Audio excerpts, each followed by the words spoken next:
মৌলানা মুহাদ্দিস হাফেজ মোহাম্মদ আব্দুর রহু MA master MM double title তাফসির ও হাদিস বিভাগ খতিব কাতলাহার কেন্দ্র জামে মসজিদ প্রধান শিক্ষক দারুল আরকাম ইবতেদায়ী মাদ্রাসা টিওরপাড়া সোনারায় গাবতলী বগুড়া হুজুরের মোবাইল নাম্বার 01730208604।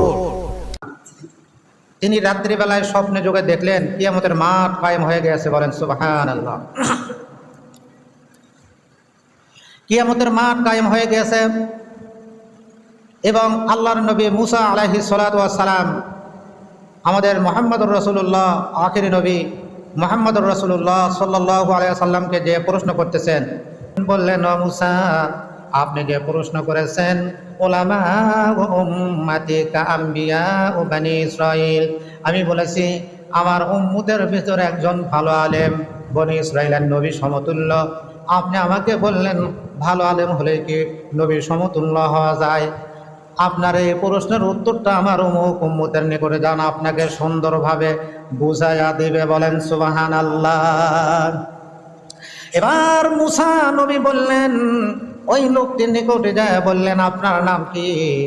উক্ত আল্লাহর ওলি ফাতিমাতুজ জোহরা রাদিয়াল্লাহু তাআলা আনহার বংশধর তিনি বললেন, আমার নাম অমুক, তার পিতা অমুক, তার পিতা অমুক। এরকম ভাবে বলতে বলতে নবী মুহাম্মদুর রাসূলুল্লাহ সাল্লাল্লাহু আলাইহি ওয়াসাল্লাম পর্যন্ত অতিবাহিত করেছেন, বলেন সুবহানাল্লাহ। আর এইভাবে তিনি বললেন মুহাম্মদ বিন আব্দুল্লাহ, আব্দুল্লাহ বিন আব্দুল মুত্তালিব, আব্দুল মুত্তালিব বিন হাশেম, হাশেম বিন আব্দি মানাফ, আব্দি মানাফ বিন কসিয়্যি, কসিয়্যি বিন কিলাব, কিলাব বিন মুররা, মুররা বিন কাআব, কাআব বিন লাওয়াইয়া, লাওয়াইয়া বিন গালিব, গালিব বিন ফাহার, ফাহার বিন মালিক, মালিক বিন নাজর বিন কিনানা, কিনানা বিন খুজাইমা, খুজাইমা বিন মুদরাকা, মুদরাকা বিন ইলিয়াস, ইলিয়াস বিন মুজার, মুজার বিন নুজার, নুজার বিন মাআদ, মাআদ বিন আদনান। তার পূর্বপুরুষের নাম হলো হযরত ইসমাঈল আলাইহিস সালাম, আর তার পিতার নাম হলো জাতির পিতা হযরত ইব্রাহিম আলাইহিস সালাম, বলেন সুবহানাল্লাহ। আর ইব্রাহিম আলাইহিস সালাম সম্পর্কে আল্লাহ পাক রব্বুল আলামিন সূরাতুল হজ্জের শেষ নম্বর পৃষ্ঠা আল্লাহ রাব্বুল আলামিন বলেন, মিল্লাতা আবিকুম ইব্রাহিম হুয়া সাম্মাকুমুল মুসলিমিন। ও মুসলমান জাতি, তোমাদের জাতির পিতার নাম আমি আল্লাহ রাখিয়া দিলাম ইব্রাহিম, বলেন সুবহানাল্লাহ। ইব্রাহিম আলাইহিস সালামের পিতার নাম হলো, ডাক নাম হলো তারেক, আর আসল নাম ডাক নাম হলো তারেক। কোরআন শরীফে আল্লাহ পাক রব্বুল আলামিন আজর হিসেবে উল্লেখ করেছেন। আজর হিসেবে উল্লেখ করার কারণ হচ্ছে, যে ব্যক্তি মূর্তি বানায়া বিক্রয় করে তার নাম আরবিতে বলা হয় আজর।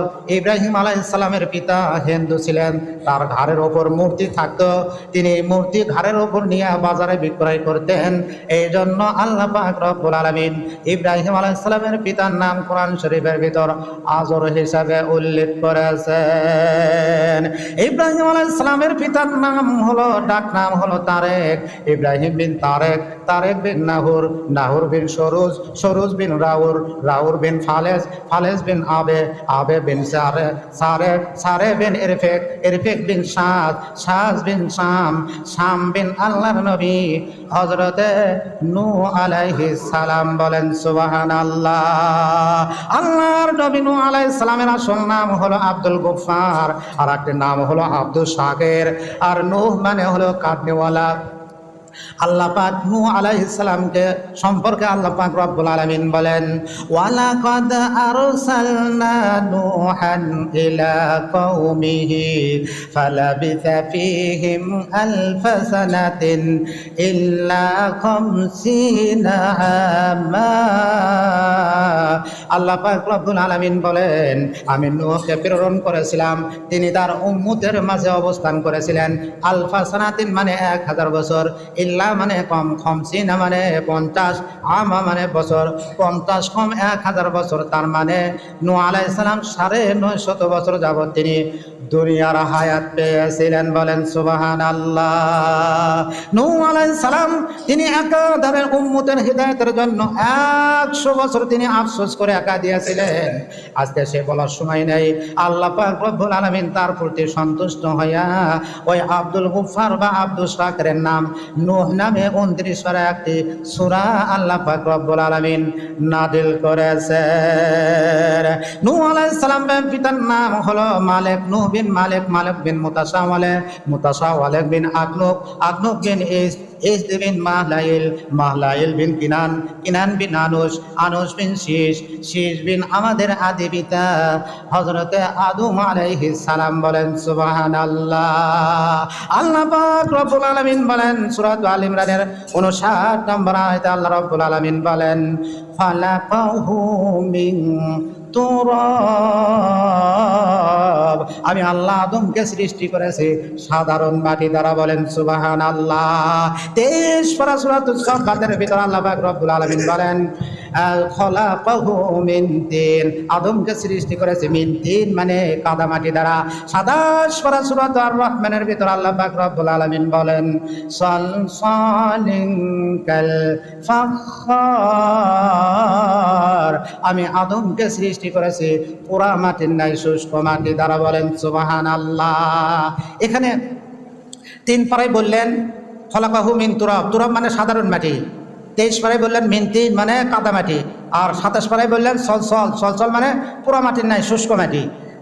উত্তরটা হচ্ছে কোনো কিছু তৈরি করতে হলে প্রথমে সাধারণ মাটি আনতে হয়, তারপরে কাদা তৈরি করতে হয়, তারপরে পুরানো বা বাস্তব রূপে রূপান্তরিত দেওয়ার পরে পোড়ার মতো একবারে শুষ্ক বানাতে হয়। তা আল্লাহ পাক রব্বুল আলামিন মাটির গুণের কথা বলেছেন 3 জায়গায়। যাই হোক, এবার মুসা নবী বললেন আমি তোমাকে জিজ্ঞাসা করলাম তোমার নাম কি? তুমি বললে তোমার পিতার নাম, তার পিতার নাম, তার পিতার নাম, তার পিতার নাম, বলতে বলতে আদম আলাইহিস সালাম পর্যন্ত তুমি বললে। আমি তো তোমাকে আদম আলাইহিস সালামের নাম শুনতে চাই নাই। এমনি তো মুসা নবী মনে মনে একটু মনোক্ষুণ্ণ। আমাদের নবী সাল্লাল্লাহু আলাইহি ওয়াসাল্লাম বলেছেন যে উলামা ও উম্মতি কাআম্বিয়া ও বানি ইসরাঈল। আল্লাহর নবী বলেছেন যে আমার উম্মতের একজন ভালো আলেম বনি ইসরাইলের নবী সমতুল্য। বলেন সুবহানাল্লাহ। শুধু তাই বলেন নাই, যে একজন ভালো আলেমের সঙ্গে মুসাফা করলো সে যেন আমি নবীর সঙ্গেই মুসাফা করলো। বলে সুবহানাল্লাহ। ওমান সাউফানি কানা মাই ফিল জান্নাহ, আর যে আমার সঙ্গে মুসাফা করলো সে জান্নাতে আমার সঙ্গেই থাকবে। বলেন সুবহানাল্লাহ। এবার মুসা নবী বললেন, মুসা নবী তো এমনিতে মনক্ষুণ্ণ হয়েছেন, বনি ইসরাইলের শ্রেষ্ঠ নবী মুসা, তিনি বললেন আমি তোমাকে জিজ্ঞাসা করলাম তোমার নাম কি? তুমি বললে তোমার নাম, পিতার নাম, পিতার নাম, বলতে বলতে আদম আলাইহিস সালাম পর্যন্ত নাম বললে। এতগুলি নাম তো আমি তোমাকে জিজ্ঞাসা করি নাই। এবার মুসা নবী বললেন, এবার লোকটি বললেন ও আল্লাহর নবী মুসা, আপনাকে তো আল্লাহ পাক রব্বুল আলামিন 16 পারা 12 নম্বর পৃষ্ঠা সূরাতুত তাহার 2 নম্বর পৃষ্ঠা আয়াত নাম্বার হলো 17, আল্লাহ পাক রব্বুল আলামিন আপনাকে জিজ্ঞাসা করেছিলেন বিসমিল্লাহির রাহমানির রাহিম ওয়া মা তিলকা বিয়ামিনিকা ইয়া মূসা। আল্লাহ পাক রব্বুল আলামিন বলেছিলেন ও মুসা, ও মানে মা মানে কি, তিলকা মানে ওয়াহা, বিয়ামিনিকা মানে আপনার ডান হাতে, ইয়া মূসা হে মুসা। আল্লাহ পাক আপনাকে জিজ্ঞাসা করেছিলেন যে আপনার ডান হাতে ওয়াহা কি? বলেন সুবহানাল্লাহ। আপনি তখন উত্তর দিয়েছিলেন ক্বালা হিয়া আসাই। আপনি বলেছিলেন ক্বালা মানে আপনি বলেছিলেন, ইয়া মানে ইহা, আসাই আমার লাঠি, আতাওয়াক্কাউ আলাইহা ওয়া আহুশু বিহা আলা গনামি ওয়া লিয়া ফিহা মাআরিবু উখরা। আতাওয়াক্কাউ আমি ইহা দ্বারা ভর দিয়ে হাঁটি, ওয়া হুসু বিহা ইহা দ্বারা আমি গাছের পাতা পারি, আলা গনামি এবং ছাগলকে খাওয়াই, ওয়ালিয়া ফিহা মাআরিবু উখরা ইত্যাদি ইত্যাদি বিভিন্ন প্রকারের কাজ করি। আল্লাহ পাক রব্বুল আলামিন যখন আপনাকে বললেন, ও মুসা আপনার হাতে ওয়াহা কি? আপনি বললেন, ইয়া আমার লাঠি, ভর দিয়ে হাঁটি, গাছের পাতা বাড়ি, ছাগলকে খাওয়াই, ইত্যাদি ইত্যাদি কাজ করি। এর ঘটনা হচ্ছে মুসা নবীকে আল্লাহ পাক রব্বুল আলামিন বললেন, ইযহাব ইলা ফিরআউনা ইন্নাহু তাগা। ও মুসা তুমি যাও ফিরআউনের নিকটে, ফিরআউন খুব জালেম তাগুত হয়েছে, তাকে তুমি আমার দাওয়াত দাও। বলেন সুবহানাল্লাহ। এবার মুসা নবী বললেন, আল্লাহ ফিরআউন তো বড় জালেম, ফিরআউনের নিকটে আমি যদি দাওয়াত দিতে যাই, ফিরআউন তো আমার কথা শ্রবণ করা মাত্র আমাকে তো হত্যা করে ফেলবে। আল্লাহ রাব্বুল আলামিন বললেন, ও মুসা আমি তোমাকে দুটা মুআজিজা দিতেছি। এক নাম্বার মুআজিজা হচ্ছে তোমার ডান হাতখানা বাম হাতের বগলের নিচে নিয়ে ফিরআউন যদি তোমাকে আক্রমণ করার জন্য যদি অগ্রসর হয়, ফিরআউনের সামনে তুমি ধরবা, তাহলে ফিরআউনের চোখ কিন্তু তোমার হাতের আলো দ্বারা ফিরআউনের চোখ ঝলসে যাবে। বলেন সুবহানাল্লাহ। আর দ্বিতীয় নাম্বার মুআজিজা হচ্ছে তোমার লাঠি ছেড়ে দিলে বিশাল একটি অজগরের রূপ ধারণ করবে। বলেন সুবহানাল্লাহ। এবার আল্লাহর নবী মুসা যখন ফিরআউনকে যখন দাওয়াত দিলেন আল্লাহর প্রতি মানানো, এবার ফিরআউন বলতেছে, কোন আল্লাহ, আমি নাকি? এবার মুসা নবী বললেন, তুমি যদি আল্লাহ হও তাহলে একটি মশা কিংবা মাছির পাখা তুমি আমাদের সামনে তৈরি করে দেখাও। ফিরআউন বলতেছে, কথা তো ঠিক, ও যতই সম্পদ থাক মশা মাছির পাখা কি নিজ হাতে তৈরি করতে পারবে? বলে তৈরি করতে পারবে না। ফিরআউন দেখলো মুসার সঙ্গে যদি আমি তর্ক করি তাহলে আমার সম্মান আরো হারিয়ে যাবে। ফিরআউন তখন একটা তরবারি নিয়ে মুসা নবীর দিকে অগ্রসর হলো। এবার আল্লাহর নবী মুসা ডান হাত খারাপ আমাদের বগলের নিচে নিয়ে ফিরআউনের সামনে যখন ধরলো, তাফসীরের ভিতর লেখে আল্লাহর নবী মুসার ডান হাত তারা এমন আলোকিত হয়ে গেল, সূর্যের আলোর চেয়ে তার ডান হাতের আলো বেশি হয়ে গেল, পুরো এলাকাটা আলোকিত হয়ে গেল। ফিরআউনের চোখ তখন ঝলসে গেল। বলেন সুবহানাল্লাহ। ঘটনা সংক্ষেপে বলি, তখন ফিরআউন বলতেছে, ও মুসা তোমার এটা জাদুবিদ্যা, সুতরাং তুমি যদি আমার জাদুকরদের সঙ্গে তুমি লড়াই করে টিকে থাকতে পারো তাহলে বুঝবা তুমি আল্লাহর পাঠানো নবী, তোমাকে আমি নসে তোমাকে আমি মানতে না দিরাই। মুসা নবী বললেন, ঠিক আছে আপনার সঙ্গে আমি প্রস্তুত, আপনার কত জাদুঘর আছে আপনি একত্রিত করেন। এবার ফিরআউন বলতেছে, তাহলে দিন তারিখটা ঠিক করুন। মুসা নবী বললেন, তারিখ যখন আমি পেয়েছি, অল্প মানুষের ভিতরে যদি আমি বিজয় লাভ করি তাহলে ফিরআউন সেটা ধামাচাপা দেওয়ার চেষ্টা করবে। সুতরাং তিনি নবুয়তি জ্ঞানী বললেন, আজ থেকে 6 মাস পরে, বছরে 2টি মেলা হতো, 6 মাস পরে অমুক মেলার দিনে আপনার সঙ্গে আমার মোকাবেলা হবে। ফিরআউন তখন মনে মনে খুশি, পৃথিবীর আনাচে কানাচে থেকে 1,70,000 জাদুঘরদেরকে একত্রিত করলো। এবার মুসা এবং হারুন আলাইহিস সালাম সেখানে একত্রিত হলেন। ফিরআউনের জাদুকররা সংক্ষেপে বলে দেয়, 1,70,000 জাদুকর সবাই রশি পাকাইয়া ময়দানের ভিতর ছাড়িয়ে দিল। মুসা আলাইহিস সালাম একটু ভীত সন্তুষ্ট হলেন। গোটা মাঠ বড় বড় সাপ এবং বাঘে ভরপুর হয়ে গেল। আল্লাহ পাক রব্বুল আলামিন তখন জিজ্ঞেস করেছিলেন, ওয়ামা তিলকা বিয়ামিনিকা ইয়া মুসা, ও মুসা তোমার ডান হাতে ওয়াহা কি? মুসা নবী বললেন, ক্বালা হিয়া আসাই, ইহা আমার লাঠি, আতাওয়াক্কাউ আলাইহা ওয়া আহুসসু বিহা আলা গনামি ওয়া লিয়া ফিহা মারিব উখরা। ইহা আমার লাঠি, ভর দিয়া হাঁটি, গাছের পাতা বাড়ি, ছাগলকে খাওয়াই, ইত্যাদি ইত্যাদি কাজ করে। আল্লাহ পাক রব্বুল আলামিন বললেন, ক্বালা আলকিহা ইয়া মুসা, ও মুসা তোমার হাতের লাঠিটা একটু ছেড়ে দাও। আল্লাহর নবী মুসা হাতের লাঠিটা ছেড়ে দেওয়ার সঙ্গে সঙ্গে 1,70,000 জাদুঘরদের সমস্ত সাপ এবং বাঘকে এক গ্রাসে গ্রাস করে ফেলেছিল। বলেন সুবহানাল্লাহ। এবং ওই সাপটা এত বিশাল আকার ধারণ করেছিল, সাপের নিচে চোয়াল ছিল ওই ময়দানে, আর একটি চোয়াল ফিরআউনের বালাখানার উপর রেখেছিল। বলেন সুবহানাল্লাহ। ফিরআউন ভয়ে জড়সড় হইয়া মুসা নবীর নিকটে যা বলতেছে, ও মুসা ছোটবেলা যে আমার বাড়িতে প্রতিপালন হয়েছিল 20 বছর পর্যন্ত, তুমি আমার পালক পুত্র, এই পালক পুত্র খাতিরে হলে তুমি সাপটাকে ধরো। যে ভাব সাপ দেখতেছি, আমার 60,000 সৈন্য বাড়ি লোমের সঙ্গে বাড়ি খাইয়ে মৃত্যুবরণ করেছে, ঘাসগুলো সব পুড়ে গেছে, একটু যদি সুযোগ দেয় আমার বালাখানা পর্যন্ত গ্রাস করে ফেলবে। ফিরআউন ভয়ে পেশাব করতে করতে মুসা নবীর নিকটে যা বলতেছে, তুমি আমার পালক পুত্র না, সেই খাতিরে হলো সাপটাকে ধরো বাবা ধরো। আমরা হলে কি বলতাম যে খেলা তো কেবল শুরু হলো, এতদিন তো ভালোই চলাচল, এখন দেখো না কেমন মজা হয়। কিন্তু আল্লাহ পাক রব্বুল আলামিন বললেন, ক্বালা খুযহা ওয়া লা তাখাফ সানুঈদুহা সিরাতাহাল উলা। আল্লাহ পাক রব্বুল আলামিন বললেন, ও মুসা ওই ফিরআউনের প্রতি আমি আল্লাহর দয়া হয়েছে, ফিরআউন যখন সিলিন্ডার করেছে, নত হয়েছে, ওই সাপটাকে তুমি ধরো। ক্বালা খুযহা, ওই সাপটাকে তুমি ধরো, ওয়া লা তাখাফ, ধরতে কোনো ভয় করো না। সানুঈদুহা সিরাতাহাল উলা। ওই সাপের গায়ে হাত দেওয়ার সঙ্গে সঙ্গে ওই সাপটা পূর্বে যে লাঠি ছিল সেই লাঠির রূপে রূপান্তরিত হয়ে গেল। বলেন সুবহানাল্লাহ। উক্ত আলেম বললেন, এই কথাটা ভেঙে দিয়ে শেষ করব। উক্ত আলেম বললেন যে আল্লাহ পাক আপনাকে জিজ্ঞেস করেছিলেন, মুসা তোমার ডান হাতে ওহা কি?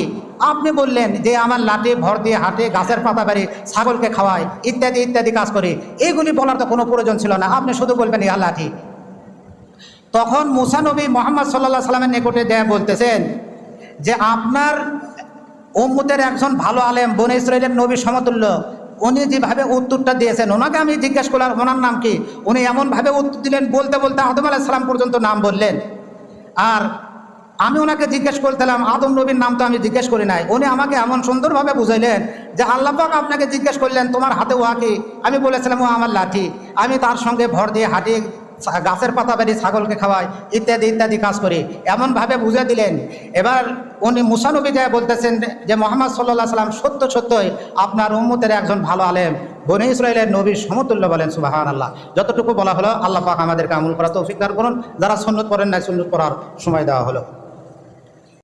সকালবেলা যদি আমরা সকালবেলা খালি পেটে যদি শুটকি মাছ দিয়ে যদি আমরা খানা খাই, শুটকি মাছ দিয়ে যদি আমরা ভাত খাই, সারাদিন আপনি যতই ভালো খানা খান, ওই শুটকি মাছের ঢেকুর কিন্তু উঠিয়া যায়। বলেন ঠিক কি ব্যাটি?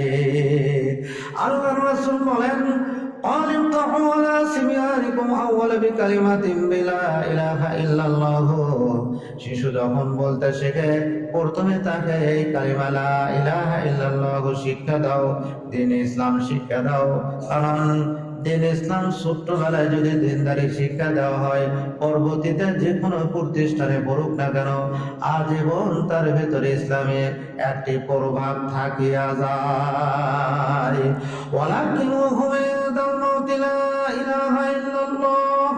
এবং যখন মানুষের মৃত্যুর সময় হয়ে যায়, মৃত্যুর যখন সময় হয়ে যায়, আল্লাহ রাসূল সাল্লাল্লাহু আলাইহি ওয়াসাল্লাম বলেন মানুষের মৃত্যুর সময় হলে তখন তারকে এই কালিমা তৈয়বার তালকিন দিয়া দাও। বলেন সুবহানাল্লাহ। শিক্ষা দেওয়ার তালকিন দেওয়ার ভিতর পার্থক্য কি একটু খেয়াল করে শুনুন। শিক্ষা দেওয়া মানে কি? শিশু বাচ্চা তাকে বারবার আপনি বলতে হবে, আব্বু আপনি এই কালমাটা পড়েন, আব্বু আপনি এই কালমাটা পড়েন, লা ইলাহা ইল্লাল্লাহ বলতে হবে না। আপনি যখন বারবার বলবেন, বারবার শোনার কারণে তার মুখ দিয়ে এই কালিমা সে মুখস্থ করে ফেলবে। আর মৃত্যুর সময় ছোট বাচ্চাকে যখন আপনি বারবার কালিমা শিক্ষা দেবেন, ছোট বাচ্চা বলতেও পারে যে না এটা আমি পড়বো না, এখন এটা বলবো না। কিন্তু মানুষের মৃত্যুর সময় তাকে বলা চলবে না যে তুমি এই কালিমা পড়ো, এই কথা বলা চলবে না। আল্লাহ রাসূল সাল্লাল্লাহু আলাইহি ওয়াসাল্লাম বলেছেন কালিমার তালকিন দাও। তালকিন মানে হচ্ছে উপস্থিত যেগুলি লোক সেখানে উপস্থিত থাকবে, মানুষ মৃত্যু বরণ করতেছে, মুমূর্ষু অবস্থা, একবারে মৃত্যু শয্যায় শায়িত, সেখানে যারা উপস্থিত যারা থাকবেন, সেখানে সবাই অন্য কথা না বলিয়া তাকে উপস্থিত সবাই জোরে জোরে জিকির করবেন, লা ইলাহা ইল্লাল্লাহ, কালিমার জিকির করবেন। আপনাদের জিকির শুনিয়া তার মধ্যে যদি একবার যদি কালিমা বের হয়, আল্লাহ পাক তার জিন্দেগির সমস্ত জিন্দেগির ইবাদত কবুল করিয়া এবং গুনাহ সম্পর্কে তার কোনো জিজ্ঞাসাই করবেন না। বলেন সুবহানাল্লাহ। আল্লাহর নবী বলেন মানুষের যখন মৃত্যুর সময় হয়ে যায় তখন তোমরা তাকে কালিমারে তাকিদ করো, ফাইন্নাহু মান কানা আউয়ালা কালামিহি লা ইলাহা ইল্লাল্লাহ। কারণ যে ব্যক্তির প্রথম কথা হবে কালিমা লা ইলাহা ইল্লাল্লাহ ওয়া আখিরু কালামিহি লা ইলাহা ইল্লাল্লাহ, এবং শেষ কথা হবে কালিমা লা ইলাহা ইল্লাল্লাহ, সুম্মা আশারা মিআতা আলফা সানাতিন লাম ইসআল আন যামবি ওয়াহিদ। আল্লাহর রাসূল সাল্লাল্লাহু আলাইহি ওয়াসাল্লাম বলেন যে ব্যক্তির প্রথম কথা হবে কালিমা লা ইলাহা ইল্লাল্লাহ এবং শেষ কথা হবে কালিমা লা ইলাহা ইল্লাল্লাহ, সুম্মা আশারা মিআতা আলফা সানা লাম ইসআল আন যামবি ওয়াহিদ। আল্লাহর রাসূল বলেন আশারা মিআতা আলফা সানা ওই ব্যক্তি যদি 1000 বছর যদি এই দুনিয়ার জিন্দেগি যদি হায়াত পায়, 1000 বছর যদি দুনিয়াতে জীবিত থাকে, তবুও আল্লাহ পাক রব্বুল আলামিন লাম ইসাল, তারকে জিজ্ঞেস করবেন না আনজাম বিন ওয়াহিদ, তার একটি গুনাহ সম্পর্কে আল্লাহ পাক কিয়ামতের মাঠে তাকে জিজ্ঞেস করবেন না। বলেন সুবহানাল্লাহ। ফাইন্নাহু মান কানা আউয়ালা কালামিহি লা ইলাহা ইল্লাল্লাহ, আল্লাহর রাসূল বলেন যার প্রথম কথা হবে কালিমা লা ইলাহা ইল্লাল্লাহ, ওয়ালাকিনুহু ইনদাল মাউতি লা ইলাহা ইল্লাল্লাহ।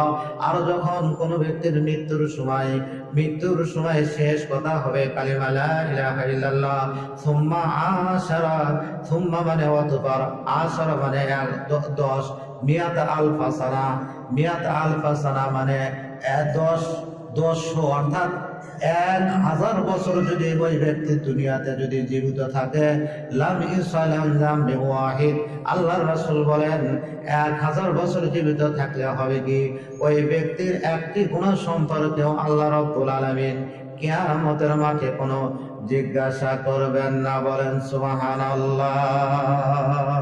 আমরা একটু চেষ্টা যদি করি তাহলে কিন্তু শিশু যখন বলতে শেখে প্রথম কথা কিন্তু আমরা শিক্ষা দিতে পারবো কালিমা লা ইলাহা ইল্লাল্লাহ। প্রথম কথা একটু চেষ্টা করলেই হবে।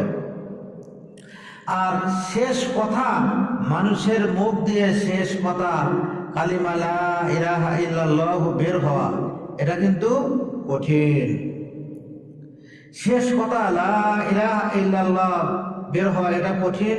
এই কঠিনের জন্য প্র্যাকটিক্যাল করতে হবে, অর্থাৎ আজীবন এই কালিমা অনুযায়ী লা ইলাহা ইল্লাল্লাহু মুহাম্মাদুর রাসূলুল্লাহ, নাই কোনো মাবুদ আল্লাহ তাআলা ব্যতীত, হযরত মুহাম্মদ মুস্তাফা সাল্লাল্লাহু আলাইহি সাল্লাম আল্লাহ তাআলার রাসূল, এই কথা আল্লাহর হুকুম এবং নবীর তরিকা অনুযায়ী আজীবন যদি আপনি চলেন তাহলে কিন্তু মৃত্যুর সময় কালেমা নসিব হবে, নসেদ মুখ দিয়ে কিন্তু কালেমা বের হবে না। বলেন নাউজুবিল্লাহ। আমরা যে কালিমা পড়ি এই কালিমা কিন্তু একটা ময়না পাখিও বলতে পারে, কিন্তু ওই ময়না পাখিকে আপনি বুলি হিসেবে শিক্ষা দিলেন, আপনি যখন বাড়িতে থাকবেন না, একটা বিড়াল যদি ওই ময়না পাখির ওপর যদি আক্রমণ করে তাহলে ময়না পাখির মুখটা কিন্তু কালেমা বের হবে না, ময়না পাখির মুখটা বের হবে কিচির মিচির পাখির যেগুলি শব্দ আছে এইগুলি শব্দ কিন্তু বের হবে। একদম হক্কানি পীর সাহেবের ঘটনা। পীর মানে হলো ওস্তাদ, পীর মানে হলো মুরব্বী। যে জিনিসের আসল আছে সেই জিনিসের নকল কিন্তু বেশি, যে জিনিস খাঁটি সেই জিনিসের নকলও কিন্তু বেশি। সরিষার তেলের নকল বেশি, ঘিয়ের আবার নকল বেশি। একজন পীর সাহেব বনের ধারে বাস করতেন। আগের জামানায় পীর সাহেবের নিকটে মুরিদ হতে গেলে পীর সাহেব লোকটাকে দেখিয়া বুঝতে পারতেন লোকটার হাল হাকিকত কি। পীর সাহেবের নিকটে মুরিদ হতে গিয়েছেন। এখন তো হলো যারা হক্কানি পীর আছে তাদের কথা বলবো না, এখন বেশিরভাগ পীরের ভিতরে 2 নম্বরে দেখা যায় তাদের আসল উদ্দেশ্য হচ্ছে একটু টাকা ইনকাম। আমি ঠনঠনে মাদ্রাসায় থেকে আমি লেখাপড়া করছি, ওখান থেকে আলেম পাস করছি, ফাজেল পাস করেছি। ওই ঠনঠনে মাদ্রাসায় ফুরফুরা শরীফ থেকে হুজুররা এসেছিলেন, ঠনঠনে মাদ্রাসার নামে জায়গা দান করেছেন। 51টা ভাষা এখনো রয়েছে। পীর সাহেব বলেছেন আমাকে আপনারা দান করেছেন, আমি জায়গা নেওয়ার জন্য আমি আসি নাই, আমাকে খুশি করার জন্য আপনারা দান করেছেন। আমি আল্লাহকে খুশি করার জন্য সম্পূর্ণ জায়গাগুলি মাদ্রাসার নামে আমি দান করে গেলাম। সমস্ত জায়গাগুলি মাদ্রাসার নামে দান করে গেছেন। বলেন সুবহানাল্লাহ। এবার আসুন, পীর সাহেব একজন ব্যক্তি পীর সাহেবের নিকট যখন মুরিদ হতে গিয়েছে, পীর সাহেব হক্কানি পীর ছিল, তাকে একটি শর্ত দিয়েছে, বাবা তুমি তো আমার মুরিদ হবা, একটি শর্ত রয়েছে, এই যে পাশে বন দেখতেছো, এই বন থেকে যদি কিছু পাখি আমাকে শিকার করে নিয়ে আসে দিতে পারো, কিছু পাখি যদি আমাকে ধরিয়া দিতে পারো, তাহলে তোমাকে আমি মুরিদ বানাইবো, নচেত আমি তোমাকে মুরিদ বানাবো না। লোকটা খুশি হয়ে গেছে। লোকটা বলতেছে, লোকটা ছিল শিকারী, সে বলতেছে হুজুর আমি তো পাখি ধরার ব্যবসায় আমার হলো ব্যবসা, আমি পাখি ধরে হালাল পাখি ধরে বাজারে বিক্রয় করি, সেখান থেকে আমি উপার্জন করে সংসার পরিচালনা করি। লোকটা খুশি হয়ে গেছে, লোকটা গেছে বনের ভেতর পাখি ধরার জন্য। যে এটা কোনো ব্যাপার হলো, হুজুর একটা শর্ত দিয়েছে, কিছু পাখি ধরে হুজুরকে হাদিয়া দিতে হবে, তারপরে উনি আমাকে মুরিদ বানাইবেন। কিন্তু দেখা গেল লোকটা যখন বনের ভেতরে গিয়েছে, বনের ভেতর যে পাখি শিকার করার জন্য গিয়েছে, ওই পাখি বলতেছে শিকারে আসিবে, দানা ছিটাইবে, ভাত ফালাইবে, খাইতে গেলে ধরা পড়িব। এবার লোকটা অবাক হয়ে গেছে, লোকটি বলতেছে হাইরে হুজুর যে শর্ত দিল, পীর সাহেব আমাকে শর্ত দিল, এই পাখি বই শিকার করিয়া পীর সাহেবকে হাদিয়া দিলে তার উপর পীর সাহেব আমাকে মুরিদ বানাইবে, নসেদ আমাকে মুরিদ বানাইবে না। সুতরাং এত বড় কঠিন শর্ত তো আমি পালন করতে পারবো না। আমি যাকে শিকার করবো সে নিজেই বলতেছে শিকারে আসিবে, তারা ছিটাইবে, ফাঁদ ফালাইবে, খাইতে গেলে ধরা পড়িব। এমন পাখিকে আমি কেমন ভাবে শিকার করিব? লোকটি যা বলতেছে পীর সাহেব হুজুর আপনি যে আমাকে শর্ত দিয়েছেন, এত বড় কঠিন শর্ত আমি পালন করতে পারছি না হুজুর, কারণ আমি যাকে শিকার করিব সে নিজেই বলতেছে শিকারে আসিবে, দানা ছিটাইবে, ফাঁদ ফালাইবে, খাইতে গেলে ধরা পড়িব। যে নিজেই বলতেছে ফাঁদ ফালাইবে, তাকে আমি ফাঁদে কেমনে ফালাবো? এবার পীর সাহেব বলতেছে বাবা তোমার কাজ তুমি করো, তোমার কাজ তুমি করো, তুমি ফাঁদ ফালাও, তারপর তুমি দানা ছিটাও, দেখো তারপর কি হয়, চেষ্টা করে দেখো, যদি না হয় পরের কথা পরে দেখা যাবে, তোমার কাজ তুমি করে যায় দেখো। এবার লোকটি যখন গেল বনের ভিতরে যাওয়ার পরে লোকটি ফাঁদ ফালাইল, আর যেই মাত্র দানা ছিটাইল, দানা ছিটানোর সঙ্গে সঙ্গে ওই পাখিগুলি ধর ধর করিয়া অনেকগুলি পাখি সেখানে ওই দানা হরণ করার জন্য উপস্থিত হয়েছে। লোকটি খুশি হইয়া বেশ কিছু পাখি ধরিয়া পীর সাহেবের নিকটে গিয়ে হাদিয়া দিয়েছে, বলেন সুবহানাল্লাহ। এবার পীর সাহেব বলতেছে বাবা আমার কোন পাখির কোন প্রয়োজন ছিল না, এইগুলি পাখির আমার কোন দরকার নাই, এই পাখিগুলি আমার মুরিদ ছিল, আমি তাদেরকে শিক্ষা দিয়েছিলাম শিকারে আসিবে, ফাঁদ ফালাইবে, দানা ছিটাইবে, খাইতে গেলে ধরা পড়িব। এইগুলি কথা তারা মুখের কথা ছিল, বাস্তব রূপে রূপান্তরিত করে নাই। বাস্তব রূপে রূপান্তরিত করলে আজকে তোমার ফাঁদে তারা ধরা পড়তো না।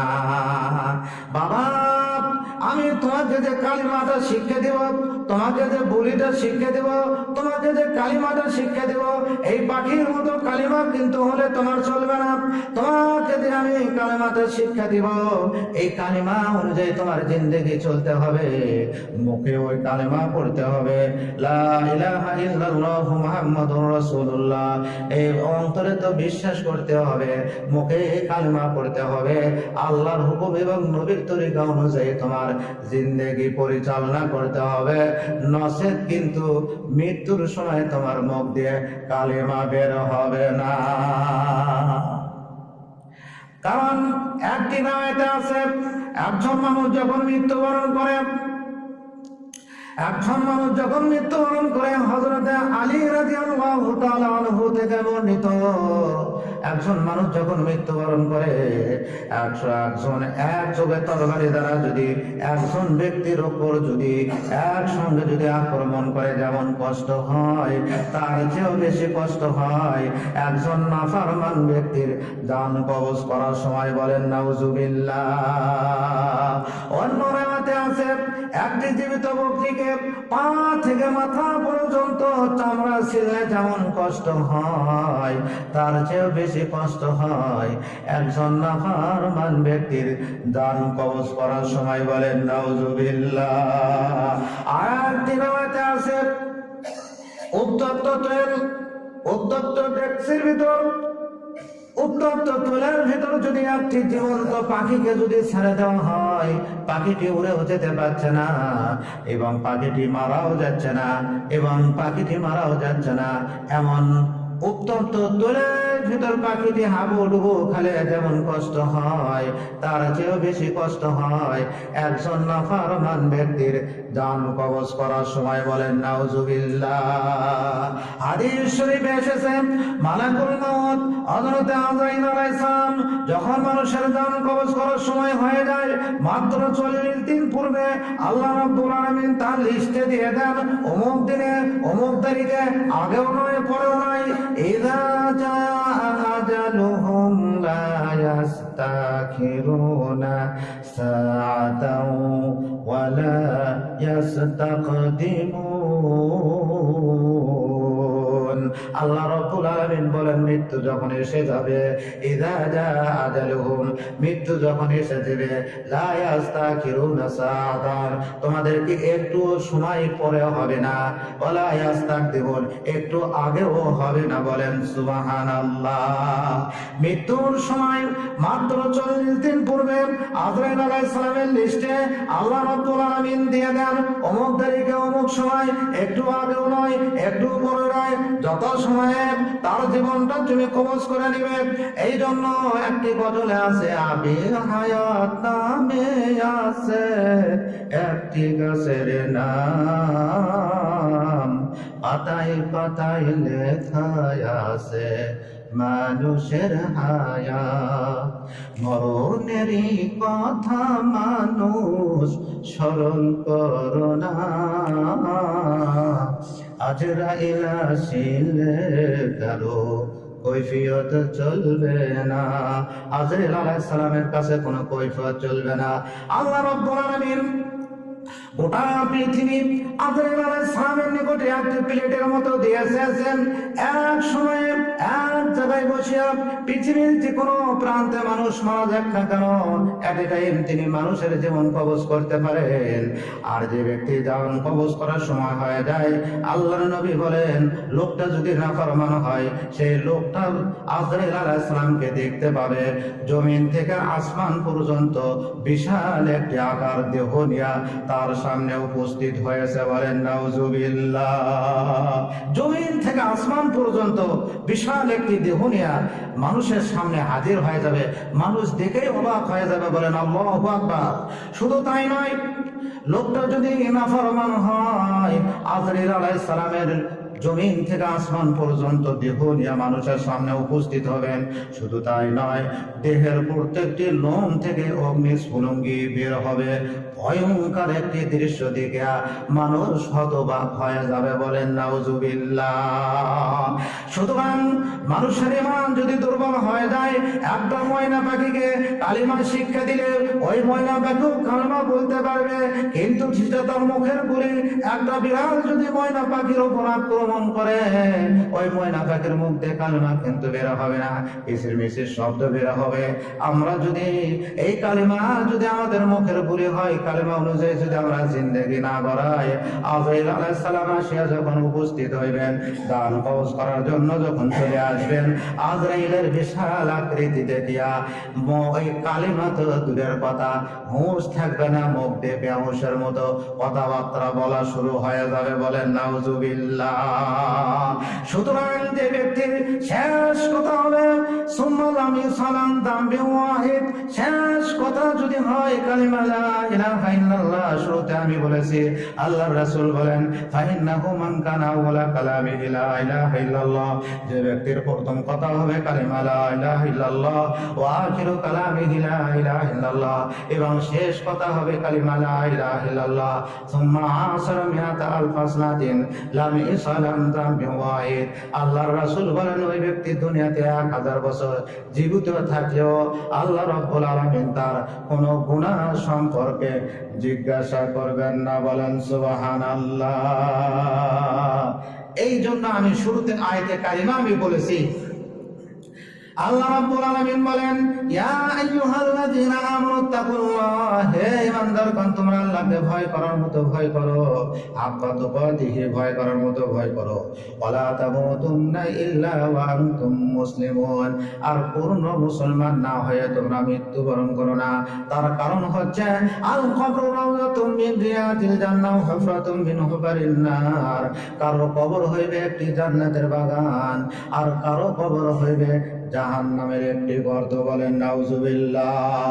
মিশকাত শরীফের হাদিস, লোকটা যদি নাফরমান হয়, আজরাইল আলাইহিস সালাম জীবন কবজ করার সঙ্গে সঙ্গে জাহান্নামের ৭০,০০০ ফেরেশতা চলে আসে, আজরাইলের সঙ্গেই চলে আসে। আজরাইলের হাত থেকে নাফরমান ব্যক্তির রূহটা ছিনিয়ে নেয় এবং জাহান্নামের দুর্গন্ধযুক্ত পোশাক ওই রূহকে পরিধান করিয়া দেওয়া হয়। বলেন নাউজুবিল্লাহ। ওপর দিকে নিয়ে যাওয়া হয়, প্রথম আসমানে যখন নিয়ে যাওয়া হয়, প্রথম আসমানের ফেরেশতারা বলে, এই দুর্গন্ধযুক্ত এই রূহটা দুর্গন্ধ বের হচ্ছে, এটা কার রূহ? তখন ওই ফেরেশতারা বলে, এটা অমুক গ্রামের অমুকের ছেলে বা অমুকের মেয়ে। তখন আসমানের ফেরেশতা বলে, এই নাফাক লোককে আল্লাহ পাক আসমানে উঠতে নিষেধ করেছেন, তাকে সপ্তম জমিনের নিচে সিজ্জিন নামক স্থান, জাহান্নামের একটি গর্ত, সেখানে তাকে নিয়ে যাও। বলেন নাউজুবিল্লাহ। ওই সিজ্জিনে নিয়ে যাওয়া হয়, সিজ্জিনে তার নামটা লিখে দেওয়া হয়। আল্লাহ পাক বলেন, তার রূহটা কবরে ফেরত দিয়ে দাও। আমি আল্লাহ কুদরতি ভাবে সিজ্জিনের যে আযাব কিয়ামত সংগঠিত হওয়ার আগ পর্যন্ত সিজ্জিনের আযাবই তার রূহের উপর প্রবাহিত করবে। বলেন নাউজুবিল্লাহ। সুতরাং কি নিয়ে যাচ্ছে? আল্লাহ পাক আমাদেরকে বেশি বেশি আমল করার তৌফিক দান করুন। যারা সুন্নাত করেন নাই, সুন্নাত করার সময় দাও।